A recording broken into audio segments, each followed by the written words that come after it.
Samahan nyo nga pala ako mga tol dito nga sa Rebels Hideout dahil nga ay may kukunin tayong sekretong bagay dito nga sa loob ng Rebels Hideout mga tol. At welcome back nga pala sa ating channel. Ako nga pala sa Pani 13.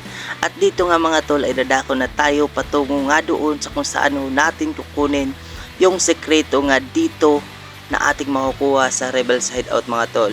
At pagkarating nga natin dito mga tol, huwag ko tayong dumiretso dyan at dito ay lumikot tayo. At pagkarating din naman natin dito bandang unahan lang doon sa ating pinaglikuan ay makikita naman tayong dalawang daanan dito mga tol. Idyan ho yung daanan papunta nga doon sa Rebels Hideout. Ngunit dito tayo dumiretso sa daanang ito. At pagkarating nga natin dito mga tol, ibubungad sa atin itong purple snake mga tol. At nakadepende na ho sa inyo mga tol kung tapusin nyo man itong mobs dito o hindi. At sa akin naman mga tol ay tinapos ko mga tol para ho ay walang sagabal sa ating pag-akyat nga doon sa ating pupuntahan. At doon natin makukuha yung ating kukunin ngayon. At sana ho dito mga tol ay magkaroon kayo ng interesado at magka-intereso kayo dito.